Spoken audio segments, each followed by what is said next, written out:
Boa noite, queridos. A paz seja sobre a sua vida. Esta noite, Deus me deu uma palavra que faz menção à igreja, lugar de refúgio e proteção. E escolhi as cenas de um filme. Quando eu assisti esse filme há muito tempo atrás, ele me remeteu ao mundo espiritual. E eu gostaria de fazer algumas observações para que a gente faça um paralelo com aquilo que está escrito a nosso respeito quanto igreja. Então, pode passar o início.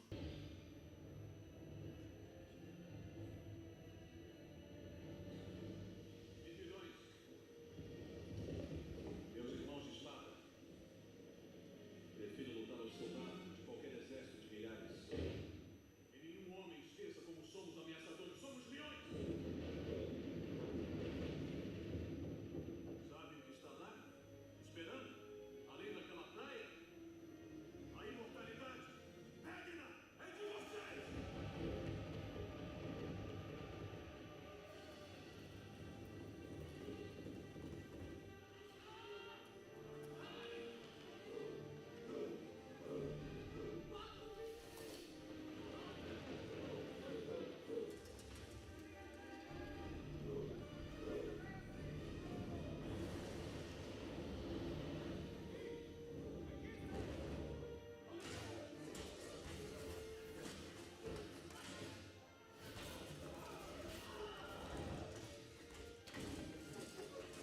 Tá bom. Quantos assistiram? Pode parar. Pausa, queridos. Aí. Amém. Quantos assistiram esse filme? Troia. Né? Bastante pessoas. Então, muitas cenas desse filme, de fato, me levou a pensar no mundo espiritual. Porque essa cidade, Troia, é uma cidade fortificada, com muralhas tão altas, que transforma a cidade em uma fortaleza. Então, aquele lugar, de fato, se torna num lugar de refúgio, onde as pessoas estão protegidas de seus inimigos. Interessante que Troia tem um rei, por nome Príamo, e tem um filho, que é o príncipe dessa cidade, desse povo troiano, que é o Heitor, que está à frente do exército e que é respeitado por todas as autoridades de Troia. E o Heitor tem um irmão, por nome Paris, um irmão imaturo, frágil, e que é um pecador, e que teve atitudes terríveis. Esse irmão novo do Heitor se engraça por uma mulher casada, Helena, que era mulher de Menelau, que era rei de Esparta.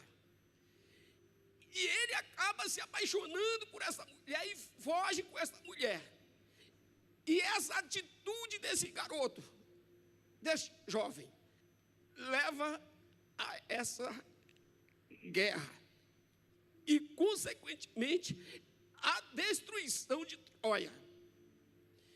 Então, começando com a nossa primeira reflexão, nossas atitudes atraem paz ou atraem guerras. Nossas atitudes constroem ou destroem, nos enriquece ou nos empobrece, traz alegria ou sofrimento, desenvolve amizades ou solidão.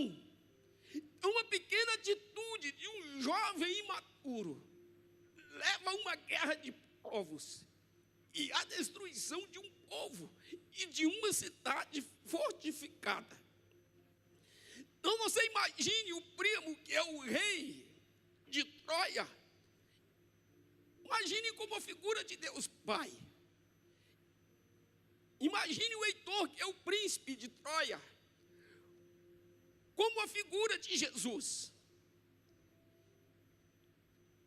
Interessante que num determinado momento da guerra, acontece uma luta entre o príncipe de Troia, o Heitor, e o guerreiro de Esparta. E, consequentemente, Heitor acaba morrendo nessa batalha. Então, Heitor se dispõe a lutar contra Aquiles, o guerreiro de Esparta, por dois motivos. Primeiro, porque quem deveria lutar seria o irmão.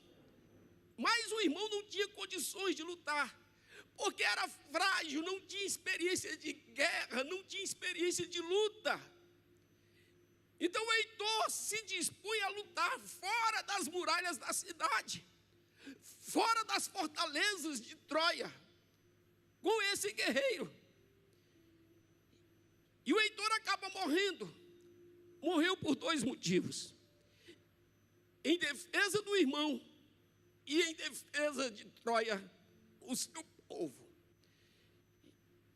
Então isso me remeteu muito à figura de Jesus, porque Jesus, como príncipe, foi ele quem lutou por mim e lutou pela igreja. Lá em Isaías 53:5 diz que ele foi ferido por causa das nossas transgressões e foi moído por causa das nossas iniquidades. Então o príncipe de Troia morreu pelo pecado do seu irmão. E Jesus morreu pelo meu pecado e pelo seu pecado. Lá em 1 Coríntios, capítulo 15, versículo 3, diz: porque primeiramente vos entreguei o que também recebi, que Cristo morreu por nossos pecados segundo as Escrituras. Então, queridos, nós estávamos nessa condição de imaturidade, de fraqueza. Não tínhamos habilidades de luta no mundo espiritual. E Cristo teve que vir nos resgatar, morrer em nosso lugar, nos comprar, pagar o preço que nos custava a liberdade. Então você pense em pares, o irmão do Heitor, o irmão do príncipe, o pecador, como a sua pessoa, aquele que por seus erros provocou a guerra e destruição de Troia. Então Cristo levou a nossa maldição na cruz. Foram os nossos pecados que trouxe maldição ao mundo, que trouxe destruição. Então a igreja tem também a figura de esposa quanto coletividade. Mas na individualidade, Cristo também se relaciona como o irmão mais velho, o primogênito, diz Romanos capítulo 8, versículo 29. Porque os que dantes conheceu também os predestinou para serem conformes à imagem de seu filho, a fim de que ele seja o primogênito entre muitos irmãos. Então, no individual, Jesus morreu pelo seu irmão. Foi o nosso erro, nossas atitudes erradas, nossas escolhas erradas, nossa imaturidade, o nosso pecado, que levou Cristo a morrer por nós. E assim como Troia é um lugar de refúgio, de proteção, porque os inimigos não conseguiam vencer aquele povo por causa das suas fortalezas, por causa da altura de suas muralhas, por causa da espessura de suas muralhas. Então suas muralhas eram consideradas intransponíveis.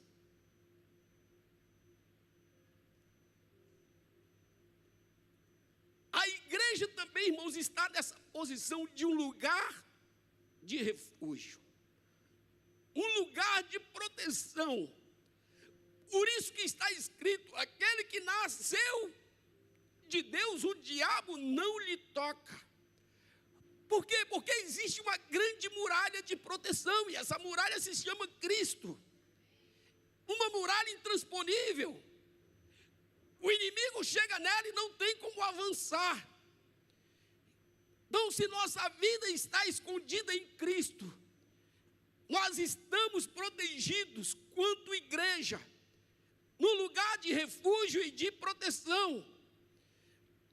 Lá em Salmos capítulo 34, versículo 7, diz: o anjo do Senhor acampa-se ao redor dos que o temem e os livra. Então olha a proteção na palavra. O anjo do Senhor acampa, protege, está ao redor daqueles que temem ao Senhor. Lá em Provérbios capítulo 18, versículo 10, diz: torre forte é o nome do Senhor, a ele correrá o justo e estará em alto refúgio. Em alto retiro, diz ali, né? Então a igreja é esse lugar que invoca o nome do Senhor, e onde se invoca o nome do Senhor, o justo corre para ele e estará seguro. Amém? E Paulo explica à igreja de Coríntios a respeito da igreja, que é esse lugar de proteção, que é esse lugar de refúgio. 1 Coríntios capítulo 12, versículo 22, a partir do 22.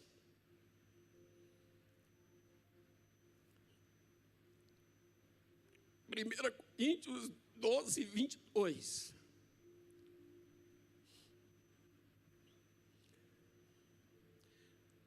Diz: antes os membros do corpo, que parecem ser os mais fracos, são necessários. Então olha o que ele diz: corpo aqui é a igreja. Ele diz: aqueles que parecem ser os mais fracos são também necessários. Próximo.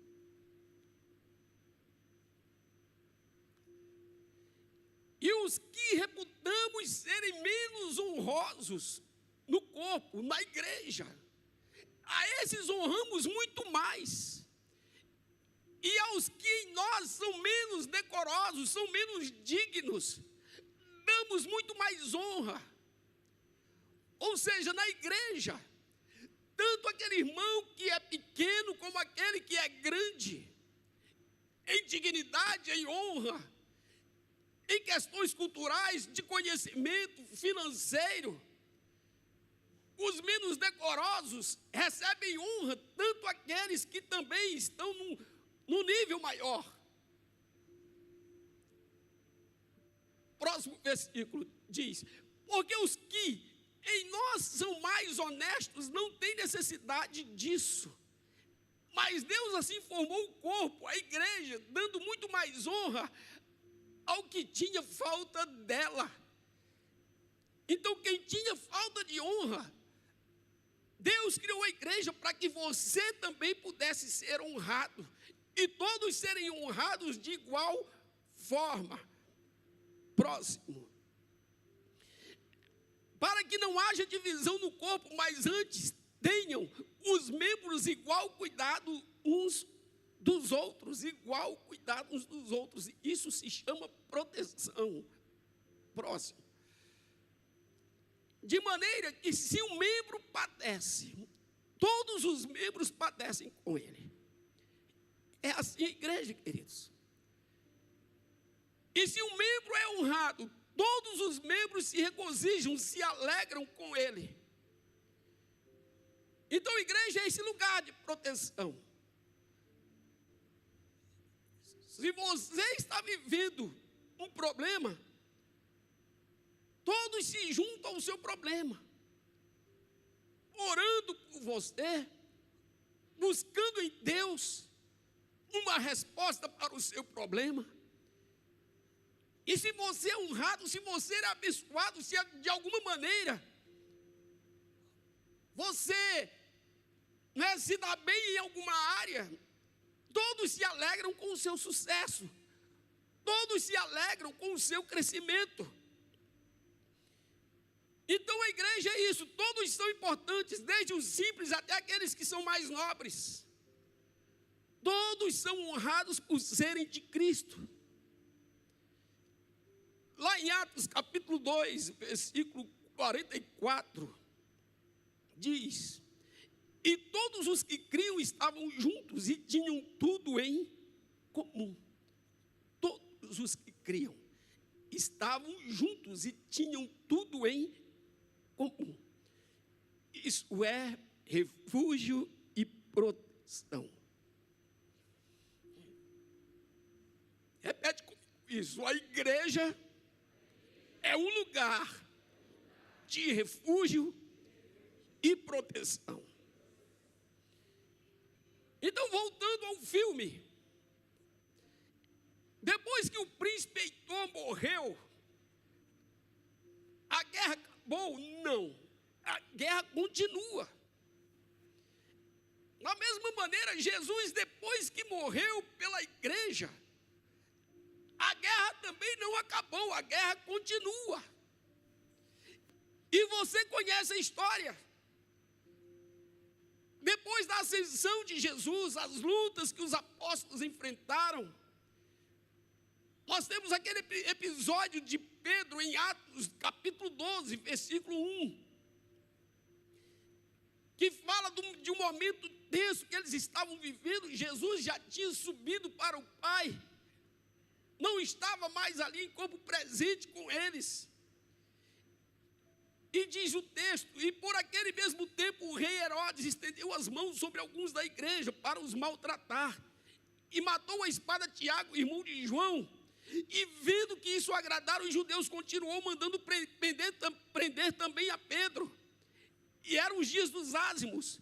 E havendo prendido, o encerrou na prisão, entregando-o a 4 quaternos de soldados, para que o guardassem, querendo apresentá-lo ao povo depois da Páscoa, provavelmente para matá-lo. Pedro, pois, era guardado na prisão, mas a igreja fazia contínua oração por ele a Deus. Se um padece, todos padecem com ele. Versículo 6. E quando Herodes estava para o fazer comparecer, nessa mesma noite estava Pedro dormindo entre 2 soldados, ligado com 2 cadeias, e os guardas diante da porta guardavam a prisão. E eis que sobreveio o anjo do Senhor, e resplandeceu uma luz na prisão, e tocando a Pedro na llaga, o despertou, dizendo: levanta-te depressa. E caíram-lhe das mãos as cadeias. E disse-lhe o anjo: cinge-te e ata as tuas alparcas. E assim se fez. Disse-lhe mais: lança as tuas costas à tua capa e segue-me. E saindo seguia, e não sabia que era real o que estava sendo feito pelo anjo, mas cuidava que via alguma visão. E quando passaram a primeira e segunda guardas, chegaram à porta de ferro que dá para a cidade, a qual se lhe abriu por si mesma. E tendo saído, percorreram uma rua, e logo o anjo se apartou dele. E Pedro, tornando a si, disse: agora sei verdadeiramente que o Senhor enviou o seu anjo, e me livrou da mão de Herodes, e de tudo que o povo dos judeus esperava. E considerando ele nisto, foi à casa de Maria, mãe de João, que tinha por sobrenome Marcos, onde muitos estavam reunidos e oravam. E batendo Pedro à porta do pátio, uma menina chamada Rode saiu a escutar. E conhecendo a voz de Pedro, de gozo não abriu a porta, mas correndo para dentro anunciou que Pedro estava à porta. Então aqui é um exemplo clássico do que é a igreja. Toda a igreja estava reunida, lutando no mundo espiritual pela vida de Pedro. E Deus envia o seu anjo para o livrar. Então, igreja é esse lugar de refúgio e de proteção.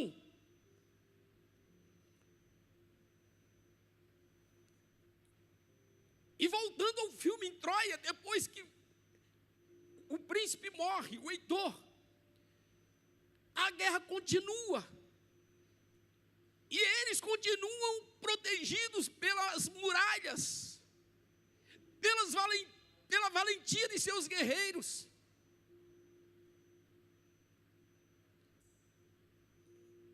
E quero passar mais um trecho do filme aqui, porque foi nesse momento, a falta de um discernimento, a falta de sabedoria do rei, então leva Troia à destruição. Vamos colocar aí a segunda cena.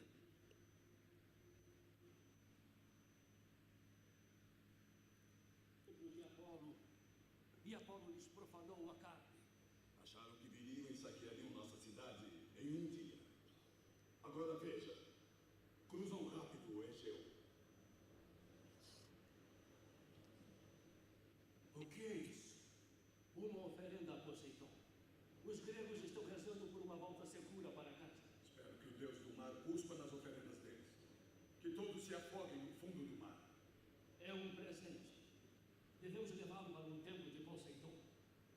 Eu acho que deveríamos queimá-lo. Queimar? Meu príncipe, é um presente para os deuses. O príncipe tem razão. Eu queimaria toda a Grécia se tivesse uma tocha bem grande. Devo avisar, bons homens. Cuidado com quem insulta. Nosso amado príncipe Heitor teve palavras duras para com os deuses. E um dia depois a espada de Aquiles o cortou. Meu pai, queime. Perdoe-me, meu rei. Não quis desrespeitar. Mas eu não quero ver mais filhos de Troia sofrerem a ira dos deuses. Eu não vou ver a morte de outro filho.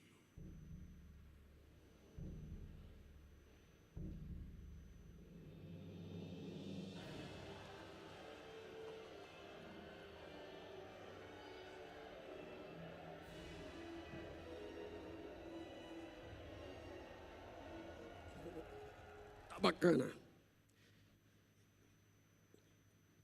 Então, esse cavalo de madeira estava cheio de espartano, né, lá dentro. Então, como eles não conseguiam transpor as muralhas, tiveram essa estratégia de fazer esse cavalo de madeira se esconderem dentro e fazer com que os troianos levassem eles para dentro da cidade. 1 Coríntios capítulo 11, versículo 3. Paulo diz assim a essa igreja, 2 Coríntios 11, 3, segunda. Diz, mas temo que assim como a serpente enganou Eva com a sua astúcia, assim também sejam de alguma sorte corrompidos os vossos sentidos e se apartem da simplicidade que há em Cristo. Então Paulo diz a essa igreja, olha, eu tenho um temor, que a serpente assim como enganou a Eva, engane vocês também, e corrompa os vossos sentidos. Então nós vemos aqui dois grandes erros que o rei cometeu. Primeiro, preferiu dar ouvidos a uma pessoa de fora da sua família. Você veja que o filme ele é estratégico, tem dois conselheiros, né? 2 contras e 2 a favor de queimar o cavalo. E o seu filho, o pecador, que ali estava junto com o pai, diz, pai, vamos queimar. E o pai não dá ouvido ao filho, dá ouvido ao outro, que diz, não, isso é um presente dos deuses. rei, infelizmente, deu ouvido a esse conselheiro, que não tinha um coração, sabe, familiar, com a família real. Tem algumas pessoas que preferem ouvir mundano do que muitas vezes ouvir a esposa dentro de casa. Ele prefere dar ouvidos a um amigo ímpio do que muitas vezes ouvir o pai. Muitos pais às vezes preferem ouvir um amigo do trabalho do que ouvir um filho. E deixa eu te dizer, existe uma unção especial dentro de cada família. Por isso que a família precisa estar unida, precisa viver em unidade. E você, quanto família, precisa dar ouvidos. Seja pai, seja mãe, seja irmão, seja filho. Então o rei acaba levando os inimigos para dentro da cidade. E um cavalo entrou além das muralhas. E o pecado, queridos, enquanto está fora, você consegue resisti-lo. Porque Jesus é a sua muralha de proteção. Quando que vem a derrota? Quando você abre a porta para o pecado e o convida para entrar. Então ele passa pela proteção. Então não leve o pecado para dentro de casa, não leve o pecado para dentro do seu casamento, não leve o pecado para dentro de suas emoções, para dentro de sua vida financeira, para dentro do seu ministério. Por mais que os inimigos sejam gigantes, que estejam lá fora, que sejam numerosos, porque os espartanos eram muito mais numerosos, eram milhares e milhares. Mas por causa da proteção dos muros de Troia, eles não conseguiam vencer aquele povo. Então assim também é o mundo espiritual. E claro, ninguém abre a porta para o pecado se não estiver cego espiritualmente, encantado pelo cavalo de Troia. Então o rei ficou encantado, os dois conselheiros ficaram encantados com o cavalo e disseram: isso é um presente dos deuses. Então a serpente é astuta e ela de fato está aqui para nos enganar e para nos iludir, gerar fantasias. E esse era o temor de Paulo. E esse é o temor de qualquer pastor, queridos, que a serpente consiga, sabe, ferir os seus sentidos e você deixe de ter discernimento espiritual. Você lembra do pecado de Davi com Batseba? Os seus olhos carnais foram atraídos pela beleza de Batseba. E se ele tivesse encerrado ali aquele pecado, apenas no olhar, se ele tivesse deixado ela do outro lado das muralhas, ficaria tudo bem na vida dele. Mas ele resolveu trazer Batseba para dentro do palácio. E quando o pecado atravessa as muralhas de proteção, Troia é incendiada. Davi não só destruiu sua família, como destruiu também a família de Urias. E destruiu também a vida dos seus filhos, quando ele trouxe o pecado para dentro de casa. Quando ele fez o pecado atravessar a proteção do palácio. Então, irmãos, nós precisamos cuidar da nossa alma. Não é à toa, sabe, que existe essa, que não é apenas uma ficção. Isso não é apenas cenas de um filme, mas isso é um problema real, que nós convivemos com ele dentro da nossa sociedade. Um desejo carnal de uma alma com sentidos corrompidos destrói famílias, destrói vida financeira, destrói sonhos, destrói conquistas.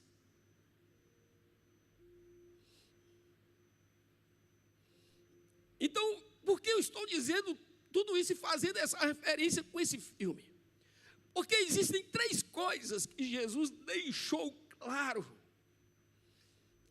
São dicas importantes, que se nós andarmos em cima delas, nós teremos uma vida de vitória, uma vida de paz,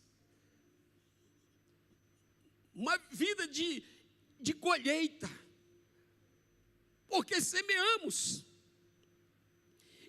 Então Jesus, apesar de ser o Cristo, Filho de Deus, ele também era homem.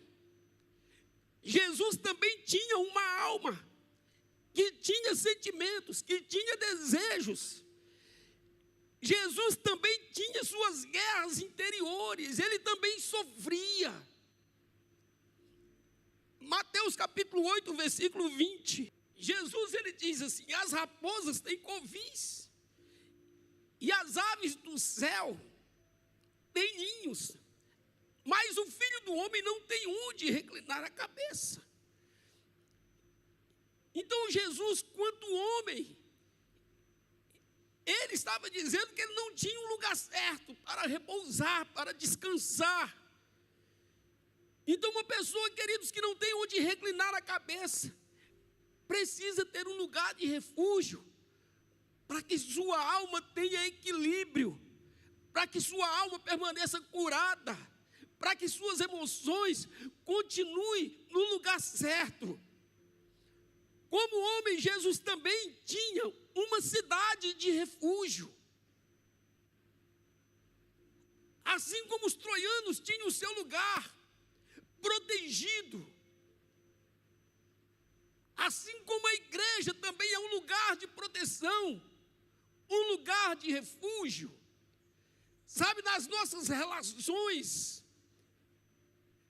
de amizade, dentro do convívio de igreja, nós também precisamos de ter um lugar de refúgio, onde a nossa alma é consolada, onde alcançamos refrigério e descanso.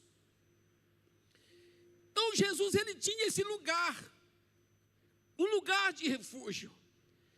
E quando você lê a Bíblia, você descobre que a cidade de Betânia era esse lugar onde Jesus sempre se refugiava. Betânia ficava cerca de 3 quilômetros distante de Jerusalém. Então era uma aldeia próxima de Jerusalém, mas não tinha a agitação da cidade. Era um lugar de descanso, um lugar onde Jesus encontrava amigos. Então Jesus gostava de estar em Betânia, e nós temos muitos eventos sobre Jesus registrados na Bíblia que aconteceram em Betânia. E em Betânia também tinha uma família muito especial para Jesus. Então provavelmente eles haviam vivido em algum momento problemas terríveis, porque essa família não cita nome de pai, não cita nome de mãe. São irmãos órfãos, porém moravam juntos os 3, que era Marta, a filha mais velha, Maria, que era a filha do meio, e tinha Lázaro, que era o caçula da família.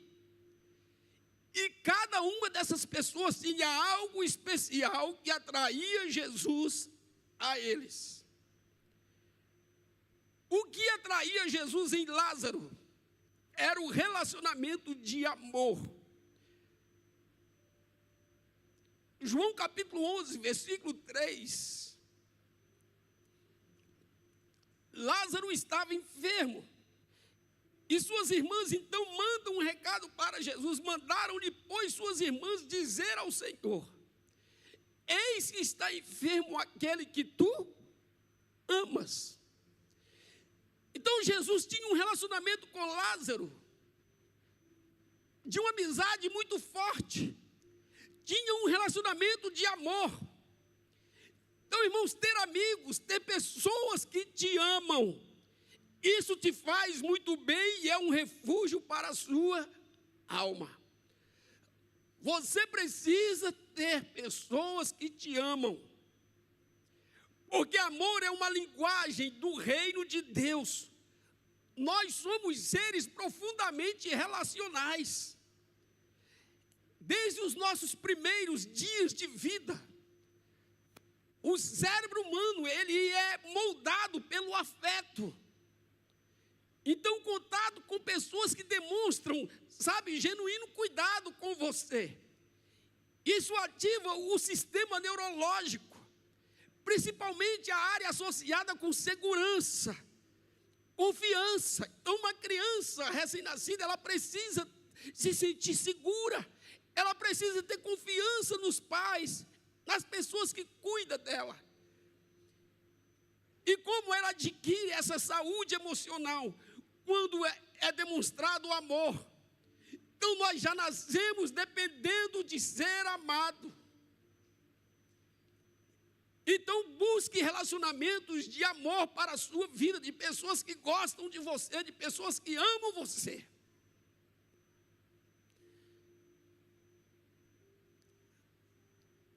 Alguém que você possa tirar a máscara, abrir o coração sem medo de julgamento.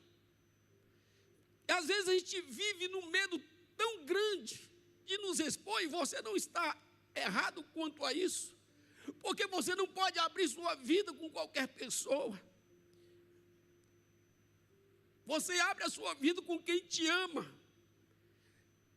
E quando você abrir suas fraquezas, ela não vai te julgar, ela não vai te machucar mais ainda, mas ela vai te ajudar no que precisa. Ela vai orar por você, ela vai torcer por você. Então, querido, essa relação de amor é uma das formas mais eficazes de reduzir problemas da alma, como a ansiedade, alívio da dor emocional. Às vezes você está sofrendo emocionalmente, mas se você tem contato com pessoas que te amam, a tua alma encontra equilíbrio. Você encontra equilíbrio psicológico. Quando somos ouvidos com empatia, com pessoas que nos amam, a ciência diz que o nosso cérebro libera oxitocina, que traz calma e que também cura as enfermidades emocionais. Quadros de depressão, ansiedade, perda de sentido e até doenças psicossomáticas está ligada à falta de amigos, de pessoas que demonstram amor por você. Quadros de depressão é quando a pessoa, querido, se sente sem cuidado, sem afeto, sem atenção. Não desenvolve esses problemas da alma. Então, nós temos necessidades de conexões profundas, de amigos. Os amigos fortalecem a nossa autoestima, aumenta a resiliência. Você tem esse senso de pertencimento a uma família, a um grupo de pessoas que estão ali torcendo pela tua vida. E Jesus, como homem, ele também tinha esse lugar de refúgio. Então, quando Jesus ia em Betânia, com certeza, existia um relacionamento de amizade, de amor, muito forte com esta família, e principalmente com o caçula, que era Lázaro. De tal maneira que quando Lázaro morreu, e Jesus estava ali, olha, a Bíblia é o único momento que a Bíblia diz que Jesus chorou, queridos. Então, Jesus tinha, esse relacionamento de empatia com Lázaro. Então, nós precisamos de amigos. E a igreja nos proporciona isso. Hoje, né, a Cris e a Ingrid estavam perguntando aos irmãos, olha, quantos anos tem que você anda conosco, né? E tem o Eduardo, tem quantos anos mesmo? 19. 19 anos, né? O Eduardo anda com a gente. A gente não tem dúvida, irmãos, que existe um amor, um respeito, uma pessoa que a gente pode confiar. Mas Cíntia tem quantos anos? 16, mais ou menos. A Helena também, não é? 19 também, chegou com 4 anos de idade, é isso aqui. O Denis também é dessa época, né, Denis? Então nós temos muitas pessoas que atravessaram muitos problemas. Tem a Anne, né? A Anne tem quantos anos aí? 16, né? Pastor Juarez, pastor Maria, né? O Pedro, o Rafa. Então, queridos, são essas pessoas que nos abençoam emocionalmente, que faz a gente permanecer no caminho. Quando a gente olha e diz, olha, vale a pena continuar. Claro que no meio de tudo isso existem os traidores, que não tem esse sentimento, que acha que não precisa de ninguém, e que andam errantes, sem construir relacionamentos fortes, sem ter raízes de amizades. Então Jesus tinha amigos, e Lázaro era um amigo, um lugar de refúgio, onde Jesus podia se relacionar e abrir o seu coração. O que atraía Jesus a Maria? Em Lázaro era o amor. E em Maria, o que atraía Maria a Jesus nessa família? Era a disposição para ouvir. Era a sede da palavra. A sua entrega, a adoração, a sua paixão pelas coisas espirituais. Então nós não buscamos apenas o amor da amizade, mas outro ponto forte é você estar pronto para ouvir, é você ter esta sede pelo ouvir, é você ter esse desejo de estar na igreja cultuando ao Senhor, essa fome do pão do céu. E ouvir é um dos pilares do reino. Lá em Apocalipse capítulo 2, versículo 7, diz, quem tem ouvidos, ouça o que o Espírito diz às igrejas. Quem tem ouvidos, ouça, porque este é um ponto forte, inclusive de cura para a sua vida. Quando você tem ouvidos para ouvir a palavra de Deus, e não ouvir o mundo, não ouvir aquele que não tem o temor do Senhor, não ouvir aquele que não tem a palavra como guia de instrução da sua vida. A Bíblia diz que a fé vem pelo ouvir. Lá em Mateus capítulo 7, Jesus diz, aquele que ouve a minha palavra e as pratica, constrói sua casa sobre a rocha. Então a obra de Deus, meus irmãos, não começa com as mãos. A obra de Deus é uma resposta, primeiro, do amor. Este amor que dá ouvidos à sua voz. Então muitas vezes a gente chega na igreja já querendo fazer alguma coisa. Primeiro a gente precisa amar. Amar uns aos outros, amar a igreja, amar o servir.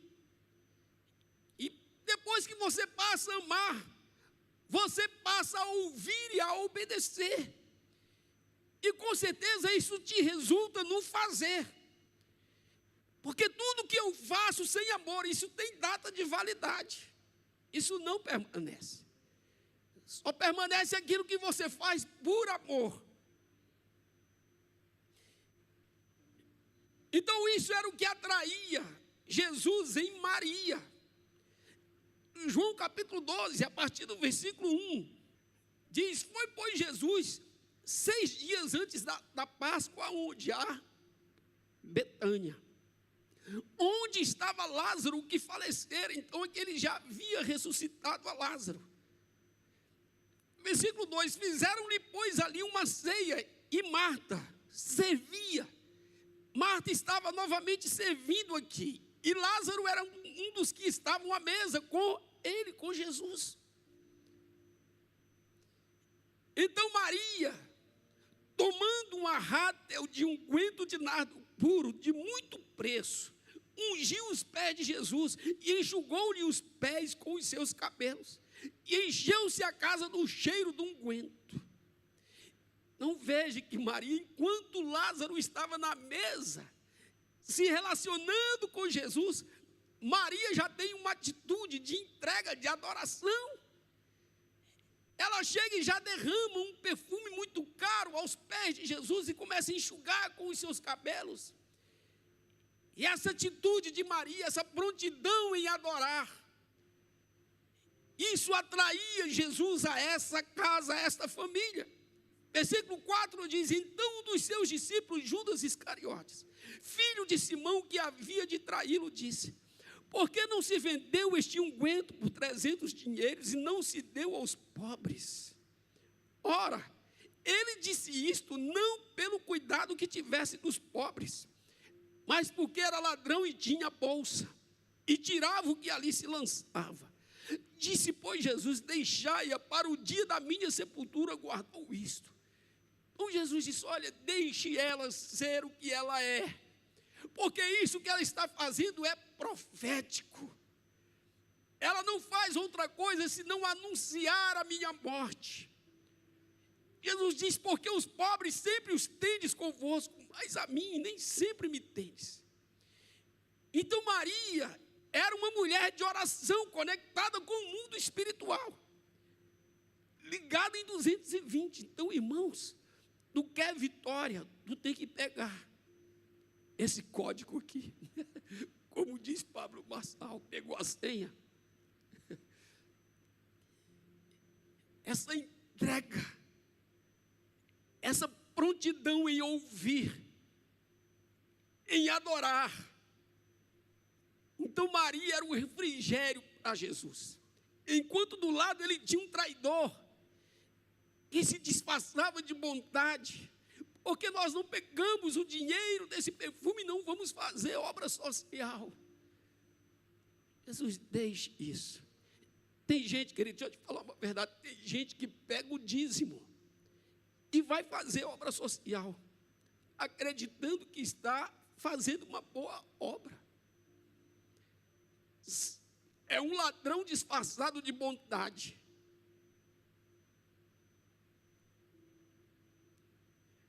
Existem princípios que não podem ser quebrados. E Judas estava disfarçando: vamos fazer obra social com esse dinheiro. Jesus: não. Deixe ela desperdiçar isso dos meus pés. Isso aqui é profético.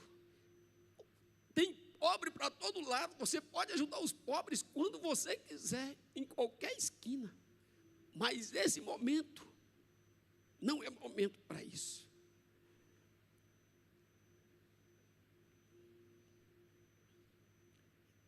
Então Jesus, ao olhar para esta família, ele tinha a convicção de que valia a pena o preço. Sabe, quando você vê o resultado positivo do seu trabalho na vida de alguém, queridos, isso é cura para a sua alma. Isso é cura para a sua alma. Eu tenho um filho na fé que o cara era traficante, perigoso. Ele já fez coisas que eu nem posso contar para vocês aqui. Foi preso, cumpriu pena. assalto à mão armada. Eu lutei com esse cara mais de ano. E um dia eu consegui levá-lo na igreja. E consegui levar ele na minha casa. Primeira vez que ele foi na minha casa, numa célula, quando ele foi entrando na porta, ele deu 3 passos para trás. Eu falei, o que foi? Ele disse, não, essa mulher que está sentada aí, eu roubei a casa dela. Eu falei, então, é uma boa oportunidade para você pedir perdão. Deu trabalho, queridos. Mas hoje é um pastor. É um pastor. Aí você olha para trás, você vê o resultado, você diz, valeu a pena. E nós precisamos dessas coisas para vivermos uma alma saudável. E a vida vale a pena para você. Quando você vive sem relacionamentos e sem ouvidos de Deus, a sua vida não tem alegria verdadeira. Essa alegria que não depende, sabe, de festa, bebida alcoólica, de dinheiro, de fantasias ou de qualquer outra coisa. Então Jesus tinha sua cidade de refúgio, Betânia, e tinha uma casa específica de refúgio, a casa de Lázaro. E Marta, o que atraía Jesus a Marta era o que? O serviço. Então você veja, Jesus tinha o seu ministério de cura interior, estava ali completo, queridos. Ele tinha o amor do relacionamento de Lázaro. Ele tinha os ouvidos de Maria, a adoração, a entrega. E ele tinha o serviço de Marta. Jesus, quando se referiu a Marta, naquele episódio que todo mundo já conhece, quando Maria está aos pés de Jesus ouvindo a palavra e Marta chega e diz, Jesus, ela tinha liberdade para isso, queridos. Eles eram amigos. Jesus diz, Jesus, o que é isso? Olha, Marta, está aí aos teus pés. Manda ela me ajudar, Senhor. Tem muito serviço para fazer. E Jesus diz, Marta, Marta, eu não posso fazer isso porque Maria escolheu a melhor parte. Então Jesus não critica Maria pelo serviço. E nem diz que a parte dela é algo não necessário. Ele simplesmente diz que a parte da Maria, nesse momento, é mais importante do que o serviço. Mas o serviço tem o seu valor, é necessário. Se você não se envolve com a obra, se você não se envolve com o trabalho da igreja,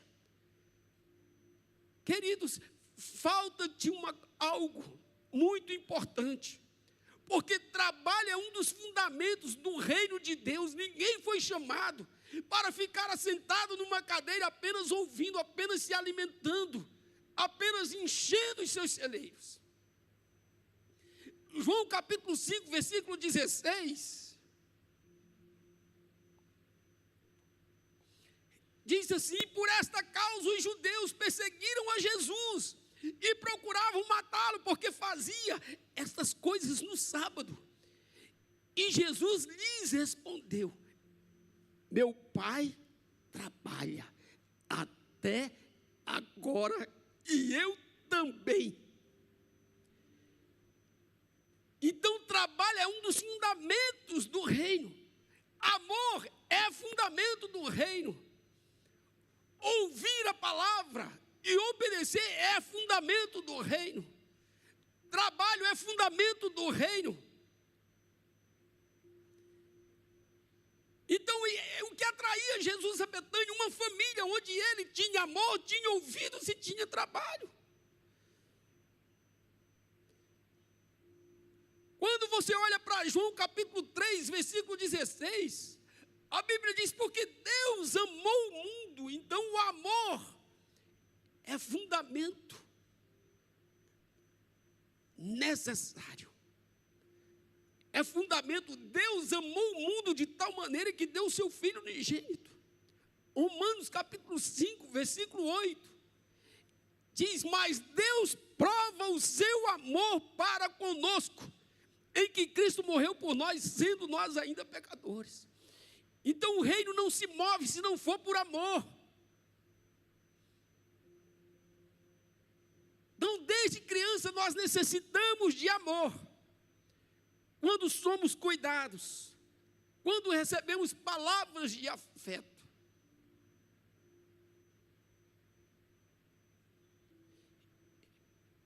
Queridos, a minha infância foi algo assim, sabe, terrível, com muito sofrimento. Mas no meio de tudo aquilo, até hoje eu carrego um gesto da minha mãe, que aquilo parecia que eu estava no céu quando acontecia aquilo. Quando ela vinha catar piolho. Porque todo menino nordestino, a cabeça era cheia de piolho. E ela ficava puxando assim, aí ela fazia com o dedo assim, um estralo, né? Mas não era nem estralando piolho, não, era só um cafunézinho que ela fazia. E ficava fazendo aqueles cafuné na cabeça. E eu gostava tanto daquilo. Porque eu me sentia amado, cuidado. Eu recebia esse afeto dela. Isso, com certeza, cuidou das minhas emoções. Me guardou esse tempo todo.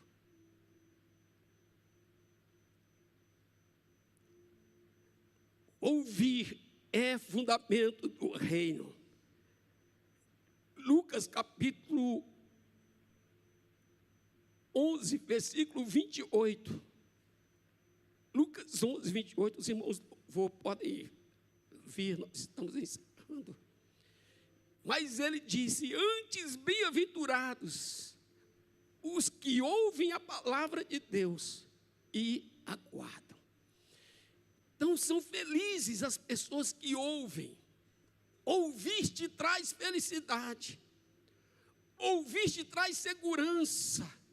Quando você ouve a palavra e você guarda essa palavra, isso é cura para a sua alma. Meus irmãos, quantas pessoas doentes da alma, pessoas que têm tantas reações no corpo, porque não receberam afeto, porque nunca se sentiram guardadas, porque nunca se sentiram amadas. E hoje é um poço de doença, é um poço de enfermidade. Tudo em decorrência de emoções fragilizadas. Então a igreja existe para curar. A igreja existe para nos proteger. É um lugar de refúgio e de proteção. Amém? E o serviço, 2 Tessalonicenses, capítulo 3, versículo 10. Porque quando ainda estávamos convosco, vos mandamos isto, que se alguém não quiser trabalhar, não coma também. Olha só, você precisa estar disposto ao trabalho, porque a Bíblia é dura com relação a isso. Se não quer trabalhar, então não coma também. Versículo 11, porquanto ouvimos que alguns entre vós andam desordenadamente, não trabalhando, antes fazendo coisas vãs. A esses tais, porém, mandamos e exortamos por nosso Senhor Jesus Cristo, que trabalhando com sossego, comam o seu próprio pão.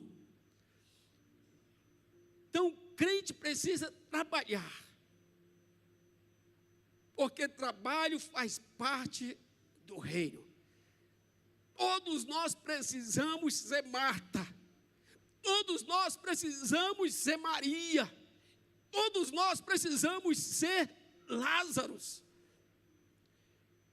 Colossenses capítulo 3, versículo 23, diz assim, quando fizerdes, fazei-o de todo o coração, como ao Senhor e não aos homens, sabendo que recebereis do Senhor o galardão da herança, porque a Cristo o Senhor servis. Então, Deus honra tanto o trabalho, tanto servir, que Ele promete galardão, recompensa para todo o trabalho que você fizer.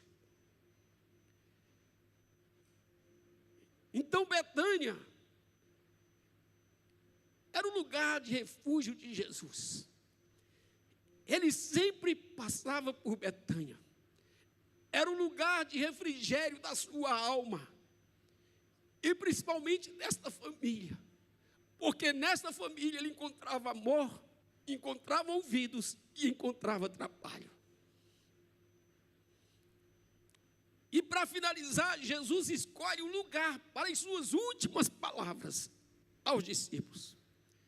Quando Jesus está prestes a ser elevado ao céu, e ele não poderia escolher um outro lugar, senão aquele que era a sua cidade de refúgio, o seu lugar de amigos, onde ele tinha amor, ouvidos e trabalho. Lucas 24, capítulo 5, versículo 50. Lucas 24, 50. Diz, e levou-os fora até Betânia. E levantando as suas mãos, os abençoou. E aconteceu que, abençoando-os ele, se apartou deles e foi elevado ao céu. E adorando eles, tornaram com grande júbilo para Jerusalém. E estavam sempre no templo. Estavam sempre onde, irmãos? No templo, na igreja. Tem crente que não gosta de igreja. E isso é um problema. É uma enfermidade na alma. Eles estavam sempre. Você sabe o que é isso? Sempre. Quando você vai olhar dos apóstolos, existe todos os dias. Eles tinham culto todos os dias. Irmãos, aqui a gente tem 2 cultos por semana só. Um quinto e um domingo. E reunimos na célula. Então eles tinham culto todos os dias. Todos os dias. Então eles estavam sempre no templo, louvando e bendizendo a Deus. Então a igreja é esse lugar de refúgio e proteção, onde você tem e exerce o amor, onde você tem e exerce o ouvir, onde você tem e exerce o trabalho. Quer ser saudável, forte, curado? Você quer refúgio e proteção? Você quer ficar cheio de esperança? Quer ser próspero? Quer ter dias melhores, experiências melhores espirituais? Seja igreja, queridos. E esteja sempre na igreja. A igreja é uma fortaleza. Enquanto você estiver dentro dela, você estará seguro. Saiu para fora de suas muralhas, você se torna vulnerável. E se também trouxer o inimigo para dentro dela, é fácil perder a guerra. Então, se você mantiver o inimigo fora das muralhas de proteção, ele nunca te vencerá. Nunca. Mas se você abrir a porta e trazê-lo para dentro, então sua vida pode ser destruída. É o retrato de Troia.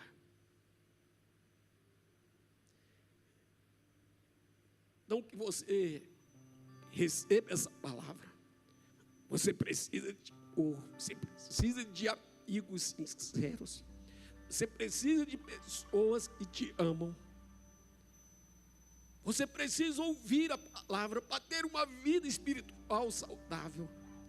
Você precisa exercer a adoração, a compaixão, a entrega, o quebrantamento, sabe, o se render a Cristo. E você precisa do trabalho. Você precisa estar envolvido com o trabalho do corpo, com o serviço do corpo. São esses 3 pilares, irmãos. Essa é a linguagem do reino de Deus. Jesus foi atraído por uma família que oferecia a ele esse refrigério, essa cura para a sua alma, esse descanso, essa paz. Ali ele encontrava amigo, ouvidos e serviço. Amém? Vamos ficar de pé então.